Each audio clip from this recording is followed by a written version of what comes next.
estômagos para acumular água e cruzava os desertos com facilidade por longos dias.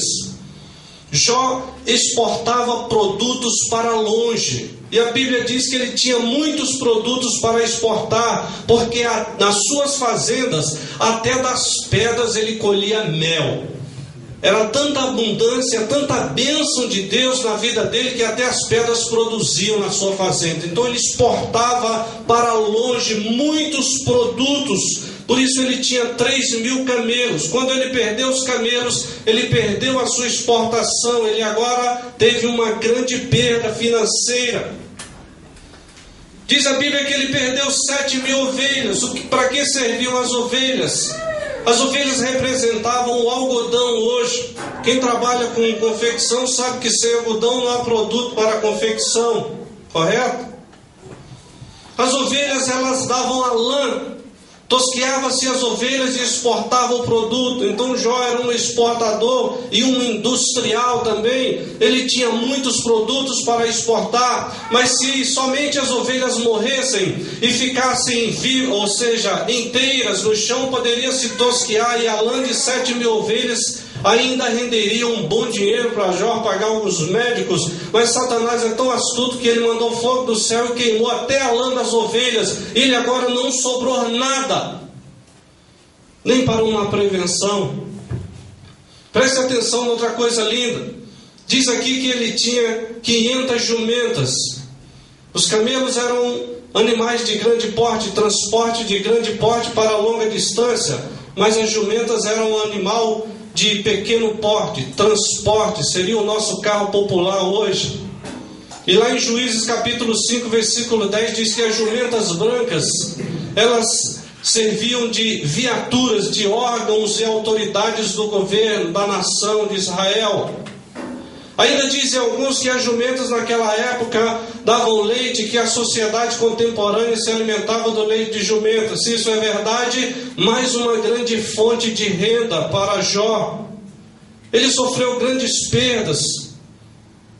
Diz a Bíblia que os bois também foram embora. Levaram os bois de Jó. O que eram os bois? Seriam os motores para os carros e para as máquinas agrícolas. Eram os motores. Teria grande valor. E ele perdeu tudo. Mas uma coisa só ele soube dizer: bendito seja o nome do Senhor. E diz a Bíblia que Satanás voltou diante de Deus, sem conseguir arrancar a blasfêmia de Jó. E Deus diz: de onde veio Satanás? Ele diz: de rodear a terra. Você já sabe a história. Ele diz: observasse o meu servo Jó. Satanás olha para Deus e diz: também com toda a saúde que ele tem que te adorar. Tira a saúde dele, verás se não blasfema de ti na tua face. E agora nós vamos fazer um levantamento, irmãos, também das perdas físicas de Jó, da perda que ele sofreu na saúde, a perda sentimental dos seus filhos também. A descendência era o maior tesouro que um homem poderia ter. Jó, quando perdeu seus filhos, a sua descendência morreu. Mas você sabe que Deus ressuscitou. Aleluia. Você está pensando que o teu futuro morreu?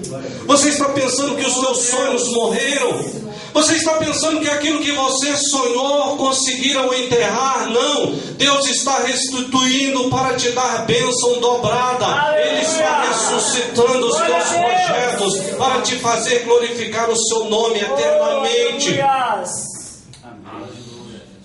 E diz a Bíblia que Satanás desceu e tocou em Jó com uma chaga maligna, desde o alto da cabeça à planta do pé. E Jó se tornou um tumor gigante. Diz a Bíblia que ele saiu da sua casa, ele se prostrou nas cinzas. Cinzas é monturo, lugar de lixo. Mas a Bíblia nos mostra que quando ele sentou nas cinzas, ele olhou à sua volta, não tinha mais nada. Mas ele encontrou um caquinho de telha, porque nem unhas ele tinha mais para se coçar. Ele pegou um caco de telha e começava a coçar as suas chagas. E eu quero fazer um levantamento da saúde de Jó aqui dentro do livro de Jó. Vai até chocar um pouquinho, Mas você vai prestar bem atenção, porque Deus fez algo maravilhoso na vida de Jó. Vamos ver as perdas na saúde. Jó tinha feridas por todo o corpo, lá no capítulo 2, no versículo 8. Todo o corpo estava ferido de alto a baixo. Ele tinha fortes dores no capítulo 3, no versículo 24.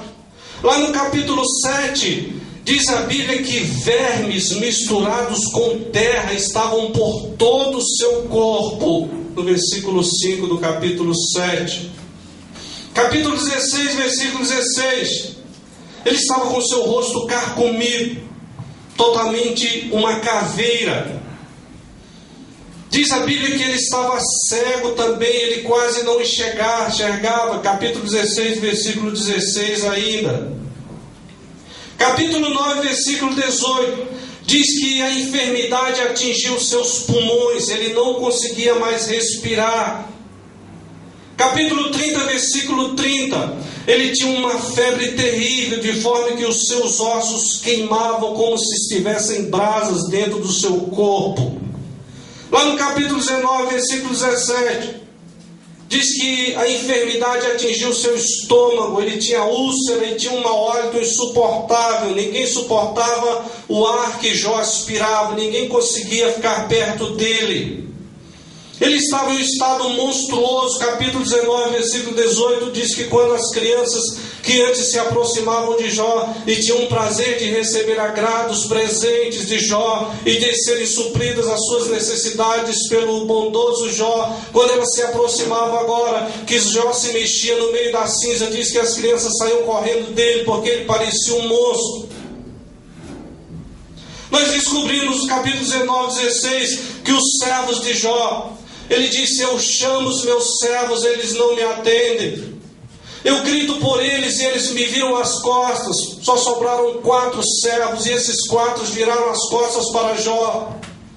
E a Bíblia diz que Jó era um homem fiel, ele era um pai para os seus servos, mas ele estava num estado tão depreciável que os seus servos olhavam para ele e diziam assim: não há mais nenhuma esperança para nós em Jó, os seus gritos não nos dizem mais nada. Antes, quando ele chamava os seus servos, eles reverenciavam, tiravam o chapéu e diziam: mestre, o que quer que façamos? Agora os seus servos viravam as costas para ele, os únicos que poderiam lhe oferecer algum apoio, pois desfrutaram da sua bondade todas as suas vidas.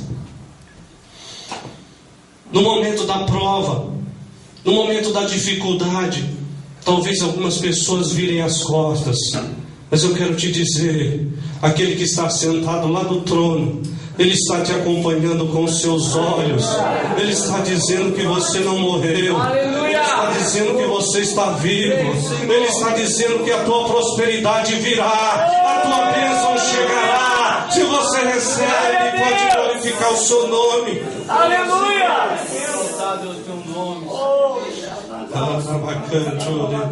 Aleluia! Mas você descobre uma coisa linda. Com todo esse estado que Jó estava, ele ainda adorava a Deus. Ele era fiel a Deus. E bênção dobrada é só para aquele que permanece fiel ao Senhor. Glória a Deus. Não deixe ninguém enganar. Estão prometendo bênção dobrada, estão prometendo prosperidade, mas não estão cobrando responsabilidade com Deus. Eu quero dizer, Deus quer que nós nos santifiquemos na sua presença. Deus quer que nós renunciemos a algumas coisas. Deus quer que tenhamos compromisso com Ele. Aí sim Ele diz: a bênção será dobrada. Glória a Deus, aleluia. Amém, Jesus. Obrigado. E aquela torcida do inferno já havia chegado, uma tropa de demônios para perturbar ainda o estado de Jó. E ele deu essas respostas: Jó, os teus bens, no saí, no voltarei. Jó, e os teus filhos, o Senhor deu, o Senhor tomou, bendito seja o Senhor. Ô Jó, aí a mulher dele chega.